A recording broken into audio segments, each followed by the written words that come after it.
It was the 1980s. Guido Kovalskys and Felipe Sommer were high school students in Buenos Aires, Argentina. Well, I was in one section, he was in the other one. We played soccer for the first time. We had a discussion and we became friends. That's the voice of Felipe Sommer. He's the co-founder and current chief operating officer at Nearpod. The soccer game he referred to would be the start of a long-lasting friendship with Guido, spanning over 4 decades. So Guido and I, we went together to all levels of schools. So we met in high school at a very good school in Buenos Aires. Then we happened to attend the same college to study economics at the University of Buenos Aires. Then we started working together at the time at Andersen Consulting. While working together at Andersen Consulting, they'd migrate to the United States to attend the University of Berkeley's Haas School of Business. After working together for a few years, their careers and lives took slightly different paths. Guido would leave Andersen Consulting to start a series of successful companies, and he'd eventually move back to Argentina. His best friend Felipe remained as a management consultant, and while his career was going well, he was looking for a change. Working in the Bay Area, he watched countless startups take off, and he'd often regret not starting his own company. I was a little bit tired of the corporate world, even though I felt that it shaped who I am today. So both my studies and the experience that I have in corporate have been super critical for me to be able to have whatever level of success we're having at Nearpod. So even though I've done very interesting things, after 10 years in management consulting, I thought that was enough for me. So I moved to Miami, partly because, I want to become an entrepreneur, but also my family was here. They fled Argentina in the 2001 crisis.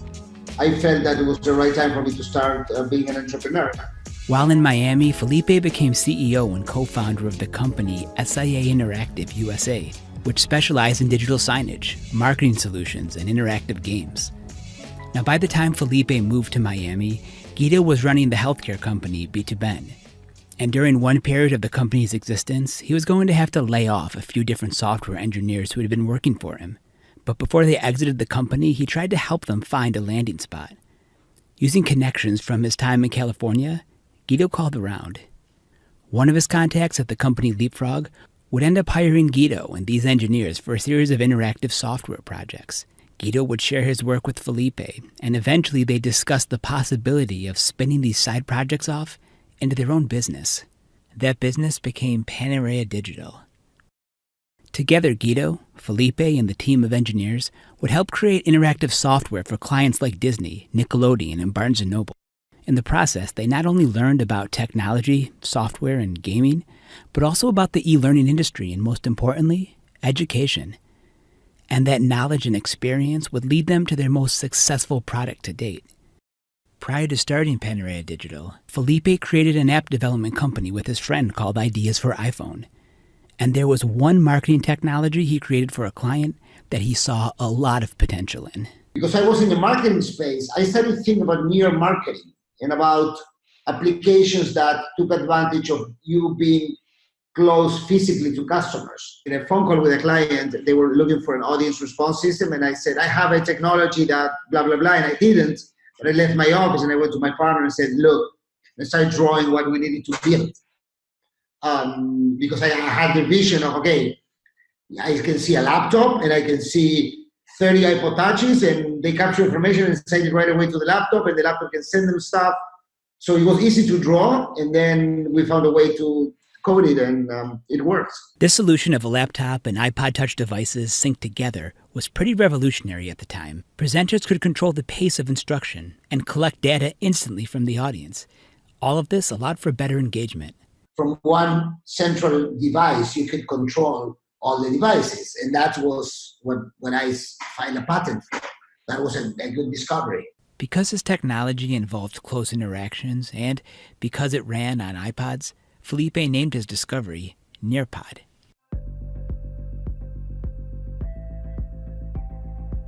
The early versions of this synchronous software were tested with a number of marketing clients at promotional events.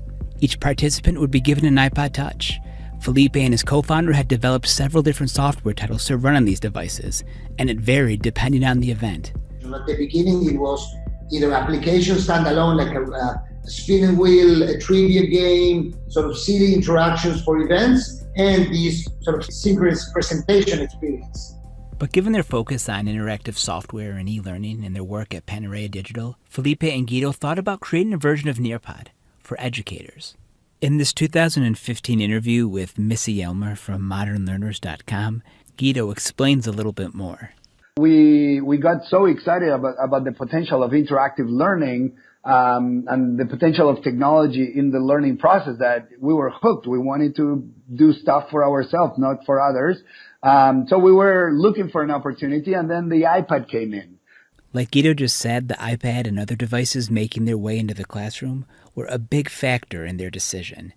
Stephen W. Anderson is the founder of Web20Classroom.com and a digital learning evangelist. In his previous career as Director of Instructional Technology, his district initially struggled to get devices into the hands of students. My board wasn't yet willing to invest the amount of money it was going to require for us to go one-to-one, because we had 86 schools and 65,000 students, and that would have been a tremendous financial burden for the district. And so we were looking at bring your own device. Many districts found themselves in the same position as Stevens, but the introduction of lower-cost devices like the iPad or Chromebooks would make it easier for schools to purchase devices for students. When technology is first introduced, it's very expensive, and then as time goes by, the cost of ownership really starts to decline, and that's especially what we've seen with student personal devices. So now we're at a point in time where a district can make an investment in a device for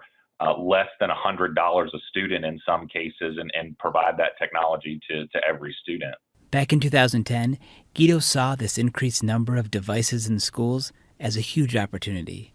We were lucky to be based in Florida, and there were a few private schools that were able to afford thousands of iPads kind of the day they were launched. And we were among the few EdTech startups working in this space, so we were lucky enough to work with those guys. And we would go over and over, and they didn't have any meaningful usages for those devices, which were amazing in the classroom. So we said, we saw the potential. We said, wait a minute, there's a really interesting use case here. If every student will be connected to a device during class, then instruction is going to change forever. And this seems to be a very valuable mission of a project to work on. And so an early version of Nearpod was created specifically for a classroom teacher. Guido explains a little bit more. Nearpod is kind of a combination of a PowerPoint, a student response system, and some of the best features of the interactive whiteboard. We've put all of that together in one easy-to-use app. So as a teacher, you kind of control the student experience. So you can control the student devices, but you don't control them just by sharing content. You control them by sharing interactive content, by sharing assessment questions, by sharing live web pages, by sharing videos, by sharing virtual field trips. And then you can collect data from them. And the data is not a quiz only. Of course, we have quizzes. Every teacher loves a quiz. But we can also have the students create content in their own device, like drawing, like taking pictures, really leveraging the power of what these amazing new, very affordable technologies allow us to do. Felipe would start testing this product with teachers and students. He called it Near Education. Essentially, Felipe would come to school as a guest presenter, armed with a case of iPod Touch devices. To demonstrate how Nearpod worked for teachers, he'd actually teach the lesson to students. My first experience with Nearpod was when I had a guest speaker come to one of my classes. And he had the students answer questions. He could see their answers. He could get a poll for, 50% of the kids got this and 20% got this. And it was amazing to see what this Nearpod product did. So I contacted the people at Nearpod, and they took the PowerPoints that I was already using in class and made them interactive. That audio was from a 2011 video documenting a pilot program between Nearpod and Mountain Valley High School in Utah. This would be one of several different pilot programs started by Felipe during this time. So at the beginning, when I was prototyping Nearpod in Florida, I used to go, well, not in Florida, in Utah as well, I used to go to schools with a case. and go into a classroom and talk to the teacher and help them deliver a classroom with what was Nearpod, this new technology. And we sat down and we reviewed how things worked, and I got their input. The Nearpod, I think, is amazing because it gives you results quickly. That's how we embrace the technology and not fear it. And if we embrace it, it's going to make, I think, world of a difference with this new generation. The reaction of this experiment to bring Nearpod into the classroom was overwhelmingly positive. This clip from 2012 captures several different teacher testimonials. Nearpod has been a reinvigoration for me as a teacher. I love the way that the teacher controls the pace. Like, I decide when they go to the next page, and it's not an individual activity. And because of this positive feedback and just an overall good feeling, Felipe was certain that Nearpod had the potential to be something big. After one of these classroom demonstrations, Felipe was excited to share this with his coworkers at Panarea Digital. In his native Spanish language, he told them, "Hay algo aquí," that translates to, "There's something here." He was sold that Nearpod wasn't just another software that they could design, but that it could be its own business. Felipe, Guido, and Emiliano Abramazon, a friend and business partner also from Argentina, stopped all their other projects at Panarea Digital to focus on this new technology. But to get Nearpod in classrooms around the world, they needed outside funding. Or did they? Getting started with your Nearpod experience. Launch the Nearpod teacher app from the instructor's device and sign in using the username and password you created. You're listening to a 2012 instructional video from Nearpod. It was the same year that the three founders decided to start their own company.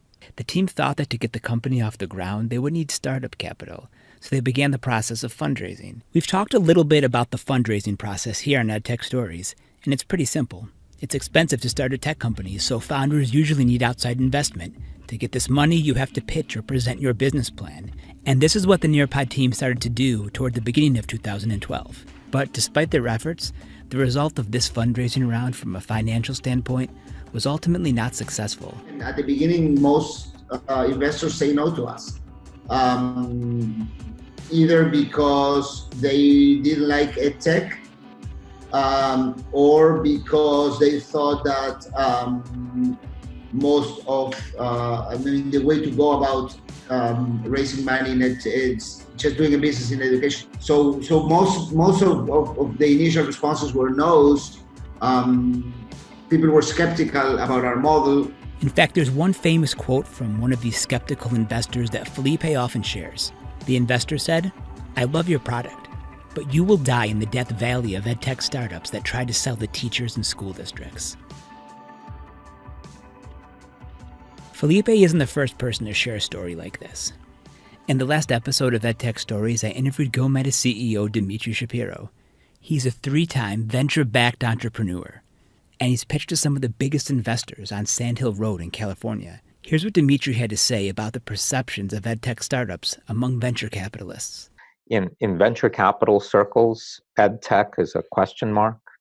Some VCs are focused on it, others think it's really tough, and of course it's actually quite sad that there's sort of this feeling of, you're helping children and teachers, but it's not a great business. The lack of investment was going to make it hard to launch Nearpod, but not entirely impossible. The three founders believed so strongly in Nearpod and the role that it could serve for teachers and students that they just didn't want to let it die. Rather than simply give up, Guido, Felipe, and Emiliano decided to self-fund this venture using profits from Panarea and their own personal savings. The three friends took a gamble on themselves and on Nearpod. Self-funding this venture was going to be a challenge. It was also going to be challenging to communicate to teachers exactly what Nearpod was. Remember, back in 2012, this synchronous technology was fairly new. So how would they introduce Nearpod to teachers for the first time? Monica Burns is an author, an education consultant from New Jersey. She's authored several books, including Tasks Before Apps and Formative Tech, both which featured Nearpod for different lessons. In her work as a consultant, she's found herself introducing Nearpod to teachers. Here's how she describes it. So Nearpod is an interactive presentation tool that allows you to embed real-time feedback into your presentation. And that's how I position it or describe it, is that it's a way for you to share resources and give a presentation that is interactive so that students can give real-time feedback. Monica's found that while teachers may not initially know what Nearpod is, after a few minutes of exploring, they're excited to try it in the classroom. So some folks are just wowed by the idea that I and then them can control the screen of their student, because when I'm leading a presentation, whether it's with pre-K students on Nearpod or adult learners on Nearpod, if I hit the advance button and they're in my Nearpod presentation, when I advance a slide or activity, it'll advance on their device. So for some teachers, there's that wow factor that this could really change their classroom management, while other teachers are really excited about the differentiated formative assessment opportunities where you can plug in a drawing piece where kids can draw something and that's their response, or open-ended responses where they might type a sentence or two, or even just pushing out a poll for them.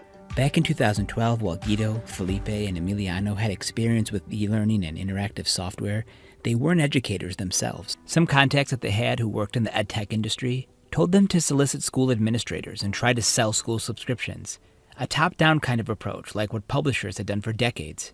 But instead, they went the opposite direction. While they figured out how to proceed with their business model, the team made Nearpod completely free for any teacher that wanted to use it. Completely free. And Felipe even provided the training. Eventually, districts would see that teachers were using this tool called Nearpod, and both teachers and students found it valuable.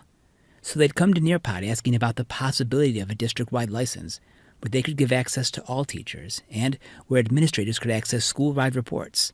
And this became the inspiration for their business model, known as freemium. In that 2015 interview with modernlearners.com, here's how Guido explained Nearpod's freemium model. And we're very proud to have built a business model where most of the teacher-facing features are free. So yes, it's really free. We actually follow a freemium model where we give most of our software for free to teachers, and then they will start hitting some paywalls, and those paywalls are mostly intended for the schools to get involved and pay for some additional features, extra storage, some content, some administrative features. But yeah, the first question is it free? Is it really free? And the answer is always yes, and it will be free for as long as we run this company. Guido believes that Nearpod values their free customers just as much as they value their paid ones.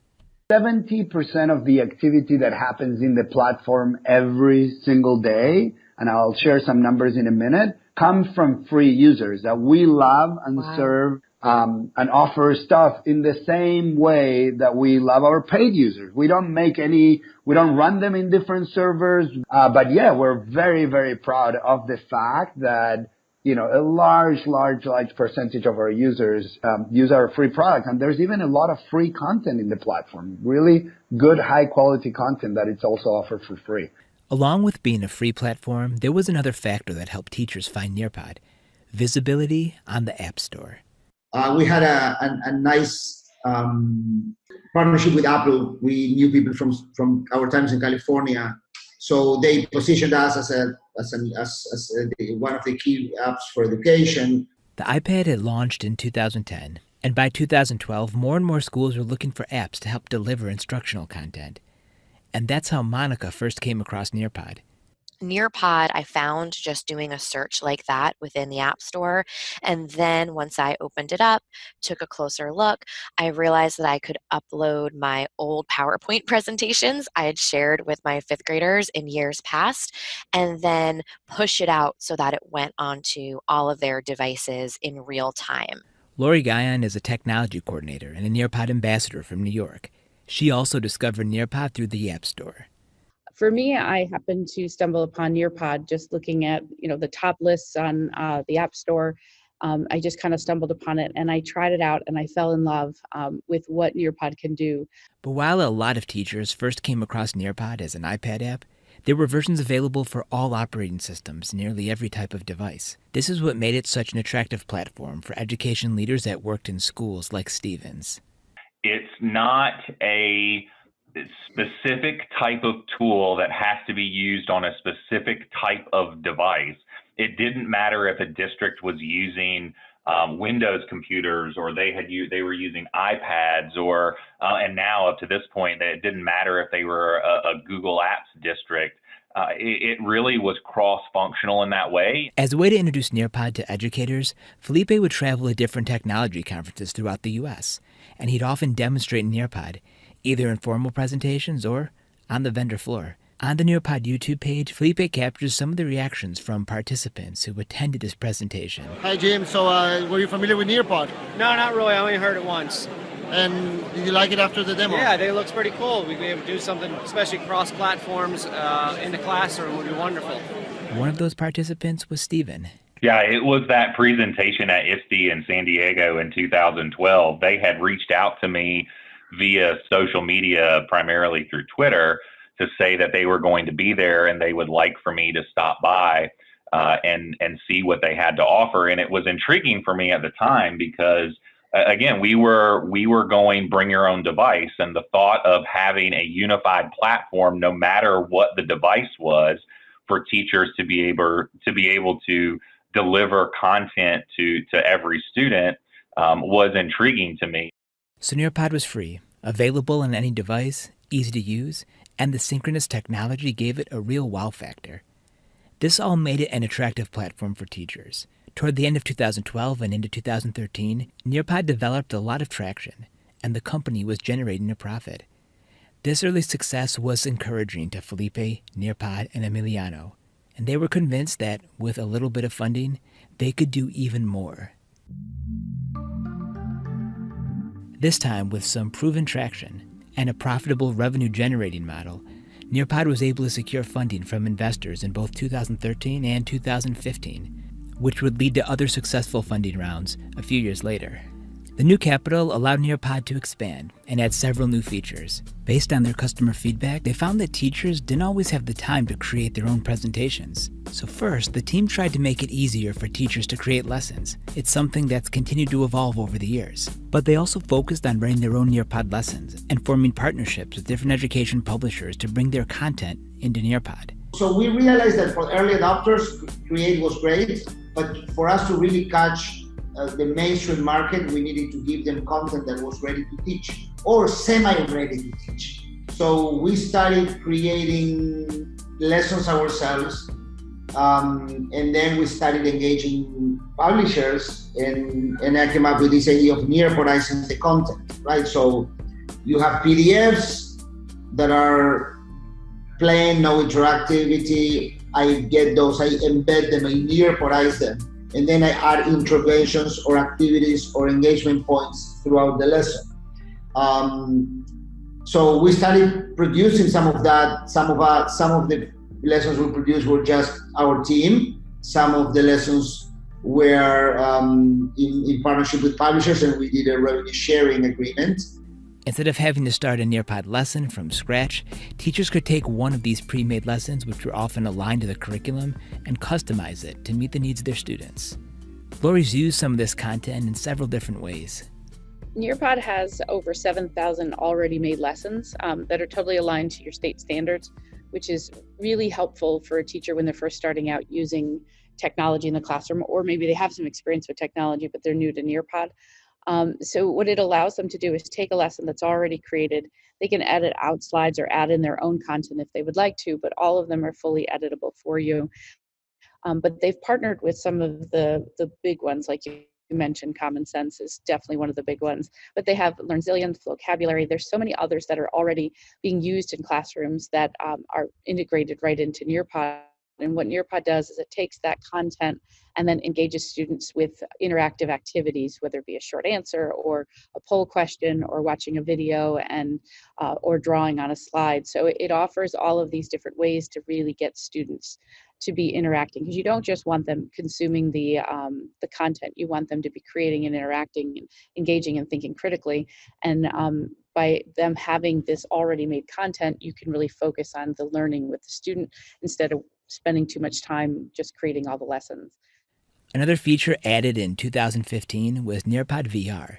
It's something that Monica has explored in detail on her website, classtechtips.com. So the VR piece is something I'm really excited about.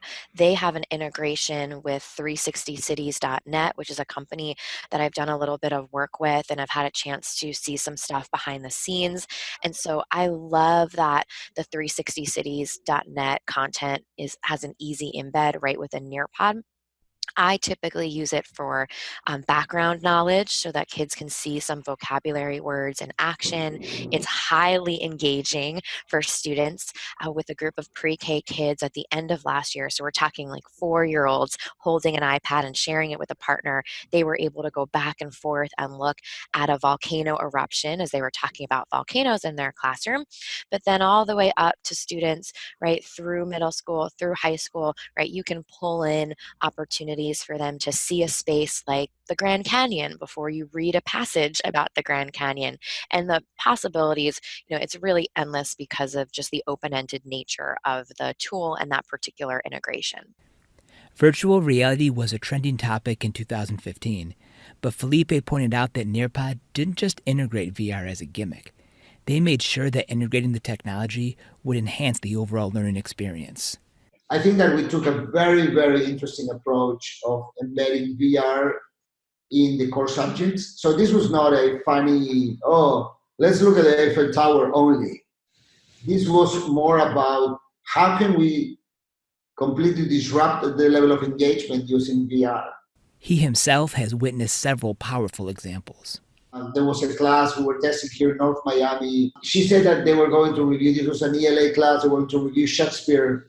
The kids were not happy about it. The first activity of the lesson was a VR experience where they had to go, they were into the Kronenberg Castle in Denmark. They needed to observe the surroundings and describe it. Man, what happened there, I couldn't believe it. They got really engaged. They were doing literature without knowing about it.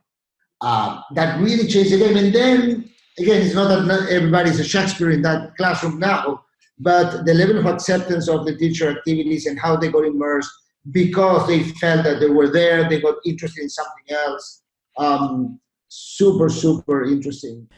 Over the years, there's been several other features added to Nearpod, such as the collaboration board to promote interaction between students. And as Laurie explains, a gaming experience called Time to Climb. So Nearpod this past year released something called Time to Climb, which is a simple game where the students pick a character, and I think there's about 12 different characters they can choose from. They keep adding more, so it might be more now. And what they do is once they choose a character and the teacher clicks start, they answer questions at the same time on their device, but they can see the leaderboard up on the teacher device. And they answer questions, and as they answer the questions, their character moves up the mountain, and it could be one of them is the Himalayas, one goes out to space. Some of the other games are more specific to what's happening seasonally. So right now there's a winter theme one, there was a Halloween one, and the students can kind of compete against their classmates and kind of see how they're doing with the content. To test some of these new ideas, Nearpod developed the Nearpod Pioneers program. It's a personal learning network which recognizes teachers for their innovative uses of the platform. Laurie was a member of the second Pioneer cohort. She enjoys the aspect of community the most. We have a Pioneer Summit every year. They call it Transform, where they bring us all together. We share ideas. We've become pretty close. I've now presented with some of the people that I've met through the Pioneer group at different conferences. We connect on Twitter through our Twitter chats. And it's really become this extended family where you really feel like you're not in your own silo in your classroom. You're part of this larger global community that really shares ideas, encourages you, and just keeps you trying new things and keeps you excited about doing what you're doing every day. Yeah, all right. FlowCab back again with some current events. Stories from this week we don't want y'all to miss. Last April, Nearpod made its first acquisition, buying the EdTech company Flowcabulary. Flowcabulary is a Brooklyn-based media company, best known for creating hip-hop songs and videos centered around education content. One of the we were looking for ways to grow the business, and you usually have two ways to grow, either organically or just acquiring companies. And we're looking for companies that were aligned to us in terms of this student engagement problem that we see. And when we met the founders of Vocabulary and we reviewed their product, we felt that it was a very good natural fit, both in terms of the product, which was focused on student engagement, but also in terms of the company culture. It's a company that's been on his radar for several different reasons. My 10-year-old, I have 3 boys, one is 10, the other older, but the 10-year-old was studying for a test, and it was about reading comprehension. So then I was so excited about the videos. Have you seen the vocabulary videos? They're just amazing. They're so engaging, and they're like incredible, the creativity. And so I said, let's watch one of these videos of a company that we're thinking. This is way before we did due diligence or put an offer on the table. This is when I first learned seriously about a company. So we looked at the main idea video. This is the main idea. You have a dog singing, the main idea. The hot new thing is the main idea, supported by the details to keep it all clear. The main idea is the reason that we're all here. Yeah, come on, let me in. Can you believe that the next morning I take him to school and he's singing the song? So that day I said, wow. I mean, this is, wow. If you want something catchy for kids to remember and get engaged with their studies, this is amazing. So that basically conquered my heart in terms of the product. Felipe explains how the deal with Vocabulary first came about. No, through investors and through friends in the industry, we learned that they were looking for funding, and we thought it was a good opportunity to talk to them. We learned about their willingness to raise some money, and then we sort of did an approach. Yes. Today, Nearpod has over 200 employees in offices in San Francisco and Miami. They continue to support millions of teachers and students around the world and are always looking for ways to expand and add value to their program. It's been almost 10 years since Nearpod was first demonstrated in a classroom with the goal to make learning more interactive. In that time, EdTech companies have come and gone, but Nearpod continues to be one of the more popular platforms for instructional delivery. It made me wonder, how do you attribute the company's success? Laurie believes one reason is they listen to their customers. If you offer a suggestion, they're looking into it. They're trying to figure it out. Gaming being one of the ones that teachers were asking for. They wanted to have a built-in game, and Time to Climb was one of the things that came from it. Being able to add audio was something that teachers had asked for, and now that's available within Nearpod. So I think the reason Nearpod is still around and still one of the top tools that teachers tend to use is because they really do listen to feedback, and they're constantly evolving and adding more features that really help keep up with what's happening in the EdTech world. Here's what Steven thinks.